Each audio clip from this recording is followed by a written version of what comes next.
नमस्कार मित्रों। किताब जो मैंने पढ़ी, इस कार्यक्रम में एक बार फिर आप सबका स्वागत है। मित्रों, अगर भारतीय परिवेश की हम बात करें और उसमें अगर हम पुराणों की तरफ जाएं, तो पुराणों की छोटी छोटी कसी हुई कहानियां हो या फिर ईसप की कहानियां हो, पंचतंत्र की कहानियां हो, हितोपदेश की कहानियां हो, ये बहुत छोटी छोटी कहानियां हैं और बहुत कसी हुई कहानियां हैं। यही नहीं, भारत की संस्कृति, साहित्य और भाषा में बहुत सारी कहावतें और लोकोक्तियां भी ऐसी हैं जो कि किसी न किसी कहानी के इर्द गिर्द ही बुनी गई हैं। और ये लघु कथाएं ही ईसप की, पंचतंत्र की, हितोपदेश की लघु कथा के लिए एक आधार रही हैं। आज जब मनुष्य मशीन युग में जी रहा है और खुद भी मशीन हो गया है, यंत्रवत, यंत्र एक जैसे मशीन चलता है ना, एक यंत्र चलता है, बिल्कुल वैसे ही उठता है, जागता है, खाता है, पीता है, सारा व्यवहार करता है। ऐसे यांत्रिक वक्त में जब लोगों के पास वक्त नहीं है, खाने के लिए भी नहीं है, सोने के लिए भी नहीं है, ऐसे मशीनी युग में इन छोटी छोटी कहानियों का महत्व बढ़ गया है। इधर कुछ सालों से लघु कथाओं पे बृहद कार्य हो रहा है। हर कहानीकार, हर लेखक, हर कवि किसी न किसी तरीके से लघु कथाओं को रचता ही है, क्योंकि उसे मालूम है कि बड़ी बड़ी कहानियां पढ़ने का लोगों के पास वक्त नहीं है।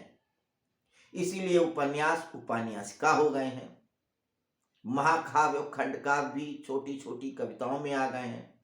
अब तो छोटी कविताएं भी हाइकू में आ गए हैं। 3 लाइन में बात कर लो, 4 लाइन में बात कर लो। तो लघु कथाओं का महत्व दिन पे दिन बढ़ता जा रहा है। आज हम जिन लेखक, जिन साहित्यकार की पुस्तक पे चर्चा करेंगे, उन्होंने लघु कथा पे काफी काम किया है। और यंत्रवत वो पुस्तक है जिस पे आज हम बात करेंगे। इस पुस्तक में लघु कथाओं पे ही कार्य किया है, यानी कि कह सकते हैं आज की चर्चा के लेखक नंदन हितैषी जी ने यंत्रवत जो उनकी पुस्तक है उसमें 64 लघु कथाएं ही संकलित किया है। नंदन हितैषी जी, जिनका जन्म 1945 में प्रतापगढ़ में हुआ था, उत्तर प्रदेश में। नंदन हितैषी जी एक बहुमुखी प्रतिभा के साहित्यकार रहे हैं। उन्होंने साहित्य की हर विधा में कार्य किया है। उपन्यास हो, कविता हो, कहानी हो, नाटक हो, बाल कथा हो, रूपांतरण हो, हर विषय में कार्य किया है। साहित्य की बात छोड़िए, वे अच्छे कलाकार भी थे, वे अच्छे रंग निर्देशक भी थे, वे अच्छे चित्रकार भी थे। यंत्रवत पुस्तक में उनके बहुत सारे रेखा चित्र देखे जा सकते हैं। बहुत उत्कृष्ट कोटि की रेखा चित्र हैं। कहानियां तो सोचने पे मजबूर करती ही हैं। यंत्रवत में नंदन हितैषी जी के बनाए हुए चित्र भी बहुत कुछ सोचने और समझने को मजबूर करते हैं। खैर, फिलहाल हम बात करेंगे उनकी लघु कथाओं की। तो लघु कथाओं से सुसज्जित नंदन हितैषी जी का ये संकलन यंत्रवत विभा प्रकाशन से छपा है, प्रयाग से छपा है, और इन्होंने आज से 10 साल पहले मुझे भेंट स्वरूप दिया था, और ये कह के, ये लिख के दिया था कि मुकेश जी आप इसे अंतर्जाल में पोस्ट करिएगा। एक दो कहानियां मैंने किया भी, लेकिन वक्त के अभाव से और भी कई कारणों से मैं पोस्ट नहीं कर सका, इसलिए नंदल इसाई का ऋणी।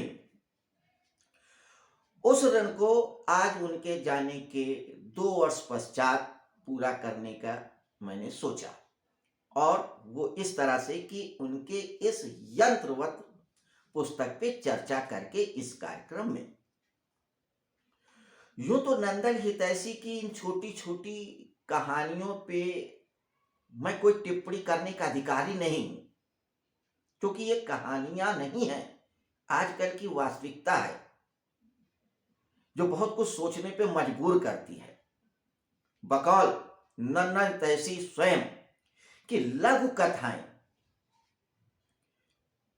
जब खत्म होती हैं तो अपनी बात को पूरा नहीं करती हैं, कई बार सोचने के लिए मजबूर करती हैं, बहुत सारे प्रश्न उठा देती हैं, और इस कसौटी पे उनकी ये रचनाएं बिल्कुल कसी उठती हैं। 64 छोटी छोटी लघु कथाएं हैं जो हमारे परिवेश से ली गई हैं। नंदल हितैषी जी की नजर बहुत पैनी थी, वो खुद पुलिस विभाग में कार्यरत थे, और पुलिस का काम होता है चौकन्ना रहना। पुलिस अपनी निगाह चारों तरफ रखती है, कहां पे क्या हो रहा है, क्यों हो रहा है, कैसे हो रहा है। तो वही पुलिसिया नजर उनकी रचनाओं में भी दिखता है। वो समाज में हर जगह नजर रखते थे, और जहां कहीं कुछ अच्छा बुरा, कहने लायक नहीं कहने लायक होता था, उसको वो अपनी कहानियों में, रचनाओं में संकलित कर लेते थे। उसी का नतीजा है यंत्रवत।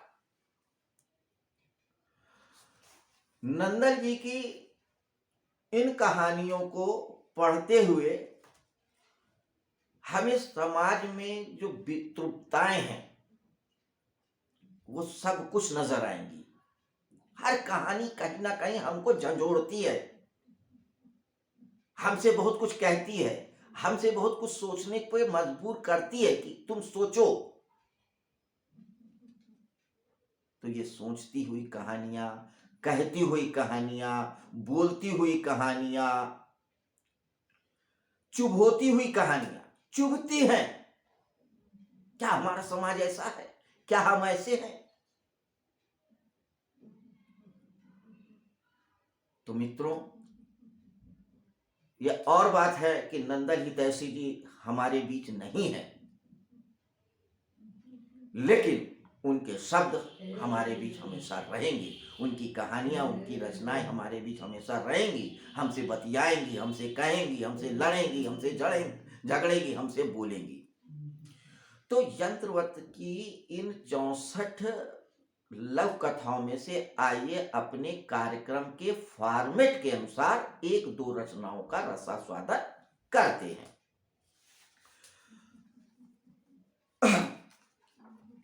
इनकी जो पहली रचना है यंत्रवत, उसी पे बात कर ले।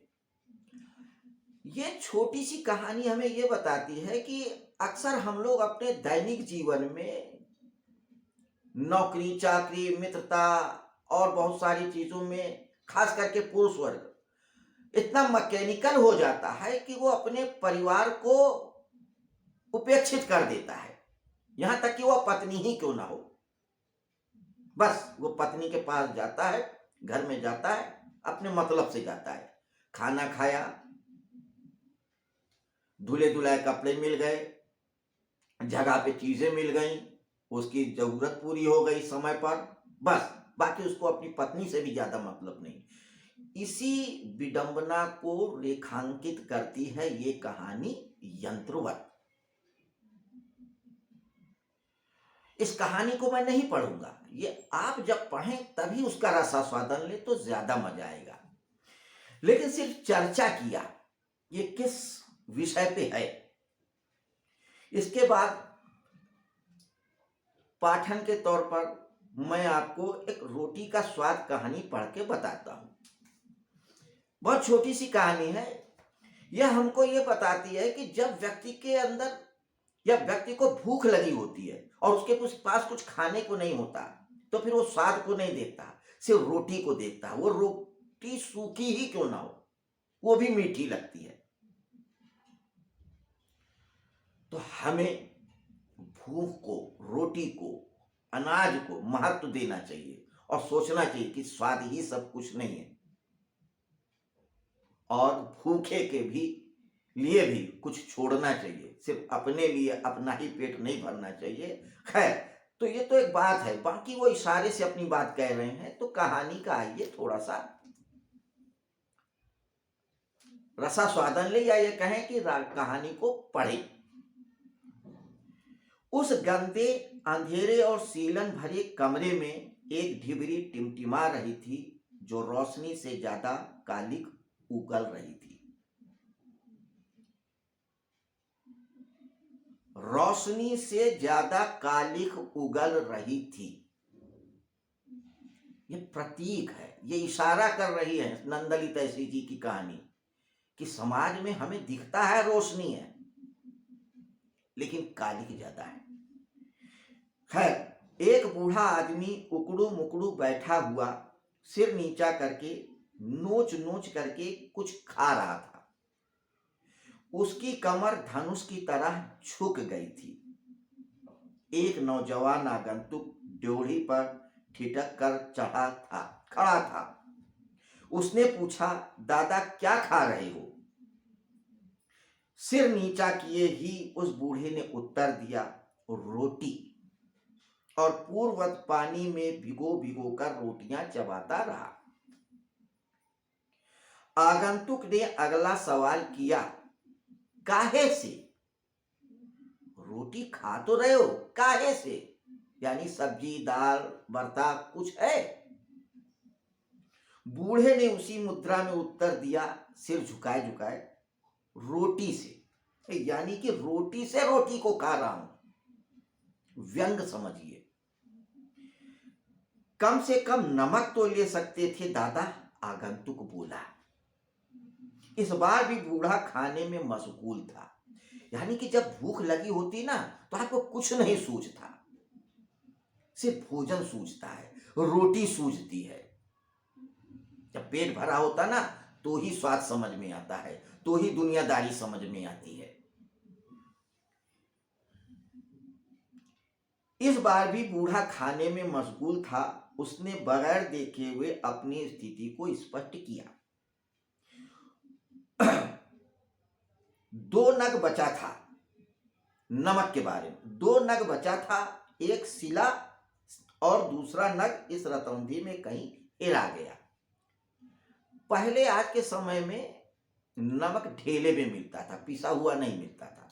ढेला हुआ नमक लोग लाते थे, पीसते थे सिलबट्टे में और खाते थे। तो कहते 2 ढेली नमक था, एक सिला गया और एक कहीं हेरा गया, यानी खो गया। रतौंधी में यानी आंखों में कम दिखता, मैं कहां ढूंढने जाऊं? मैं ढूंढ दूं? आगंतुक ने हमदर्दी जताई। बूढ़ा बोला, नहीं। इस बार उसने अपनी गर्दन उठाई, कुछ पहचानने की नाकाम कोशिश की और रोटी का एक टुकड़ा आगंतुक की ओर बढ़ाया। लो, तुम भी चखो रोटी का मीठा स्वाद बगैर नमक के।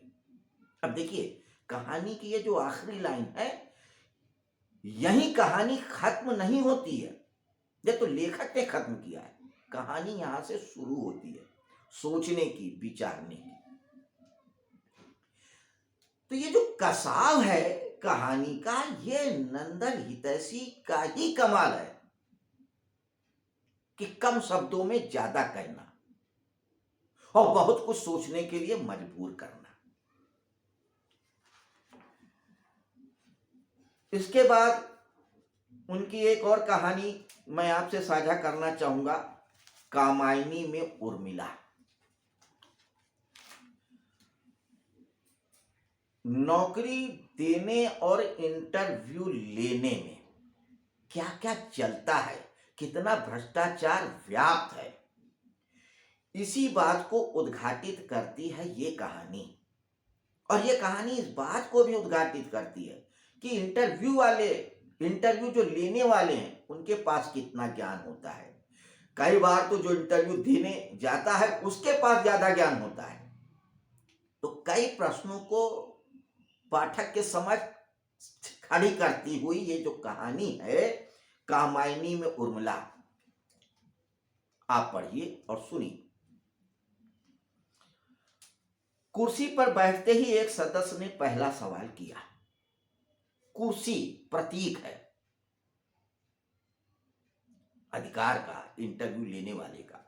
कुर्सी पर बैठते ही एक सदस्य ने पहला सवाल किया, आप रिजर्व कोटे से? एक एक लाइन सुनिएगा। आप रिजर्व कोटे से हैं, मतलब कि अगर आप रिजर्व कोटे में तभी आप इंटरव्यू में आ सकते हैं, वरना साधारण कोटे वाला तो इंटरव्यू तक ही नहीं पहुंच पाता, चाहे कितना काबिल हो। साधारण कोटे का होना ही उसकी नाकाबिलियत हो जाती है। आप रिजर्व कोटे से हैं? जी नहीं। आपका नाम? अनल सोनरा। आपने एमए प्राइवेट किया है? जी हाँ। कारण? स्थितियां ही मेरी कुछ ऐसी थी, मतलब मैंने कहा ना, मेरे हालात ही कुछ ऐसे थे कि प्राइवेट करना पड़ा। तंज है स्थितियों की। कई बार प्रतिभा होने पर भी इतनी महंगी पढ़ाई हो गई है कि लोग कॉलेज में जाके, यूनिवर्सिटी में जाके नहीं पढ़ पाते। कुछ आर्थिक समस्याएं, कुछ और वजह हैं। कमेटी के दूसरे सदस्य ने लगभग खखारते हुए कहा, जानते हैं किस पोस्ट के लिए आप उम्मीदवार हैं? दौड़ रहा है। जी हाँ, अच्छी तरह से जानता हूं और उसी हैसियत से इंटरव्यू कमेटी के सामने हूं।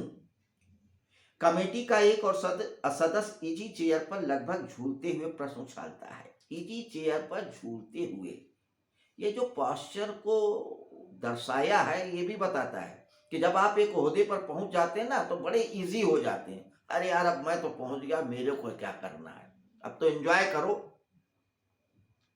सरकारी पद पर आ गए हैं, इंटरव्यू लेने की स्थिति में आ गए, अब एंजॉय करो। इजी चेयर पर लगभग झूलते हुए, एक व्यक्ति की नौकरी की बात है लेकिन वो इजी में है। आपने कामायनी पढ़ी है ना? जी हाँ। उसमें उर्मिला का विरह वर्णन कैसा लगा? माफ करिएगा, कामायनी में उर्मिला नामक किसी भी पात्रा या वनस्पति का वर्णन नहीं है। व्यंग है कैसे नहीं? मैंने तो नहीं पढ़ा है। मुमकिन है आपने प्रसाद जी की मूल पांडुलिपि पढ़ी हो। अब अगला सदस्य अपना ज्ञान बघाड़ता है।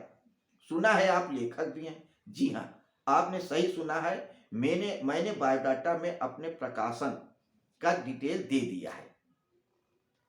अब तक कितनी प्रतियां बिक चुकी हैं? जी, यह तो प्रकाशक ही अधिकार रूप से बता सकता है।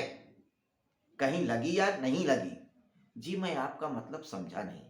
मतलब यह कि आपकी किताब कहीं प्रेस्क्राइब्ड है या यूं ही, बस यूं ही इंटरव्यू तक पहुंचने के लिए किसका सोर्स लगाया है?